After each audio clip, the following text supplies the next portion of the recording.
معاف کرنے سے انسان کا دل پاکیزہ رہتا ہے، صاف ہوتا ہے، شفاف ہوتا ہے.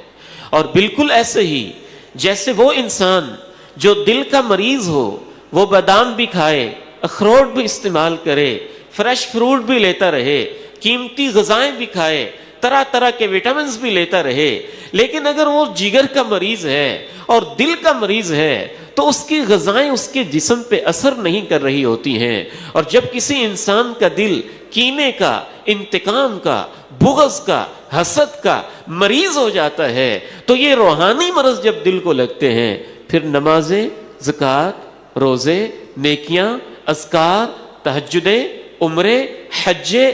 یہ اس کے اوپر وہ اثر نہیں کر رہے ہوتے جو ان کے اندر اللہ نے رکھا ہوتا ہے، کیونکہ اعمال کی قبولیت کا گہرا تعلق دل کی صفائی کے ساتھ ہوتا ہے. اور میں اپنی طرف سے نہیں کہہ رہا، امام کائنات علیہ السلام کی حدیث سماعت کیجئے. آپ ارشاد فرماتے ہیں، الصادق المصدوق ارشاد فرماتے ہیں، سوموار اور جمعرات کو بندوں کے اعمال رب کے سامنے پیش کیے جاتے ہیں. رب کریم اپنے بندوں کے اعمال کو دیکھتے ہیں، اور میں جب اس حدیث میں غور کرتا ہوں تو مجھے تو یہاں تک کہنے کو جی کرتا ہے اس کی تشریح کرتے ہوئے کہ اللہ دیکھتے ہیں میرے بندے کے نام اعمال میں فلاں گناہ ہے، معاف کر دیں، یہ گناہ میں نے معاف کیا، یہ بھی گناہ میں نے معاف کیا، یہ بھی گناہ میں نے معاف کیا، یہ بھی گناہ میں نے معاف کیا. کرتے کرتے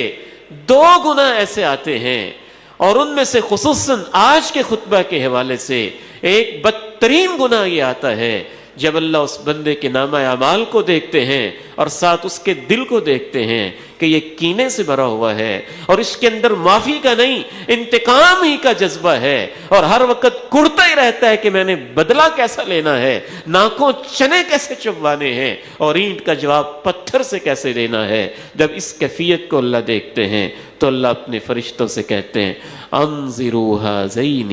حتی یصطلحا. انظروا هذین 2 دفعہ حدیث میں آتا ہے، انظروا هذین حتی یصطلحا. ان دونوں کو میں نے معاف نہیں کرنا جب تک یہ ایک دوسرے کو معاف نہیں کریں گے. ان کا کیس پیچھے کر دو، ان کو میں تب تک معاف نہیں کروں گا جب تک یہ ایک دوسرے کو معاف نہیں کریں گے.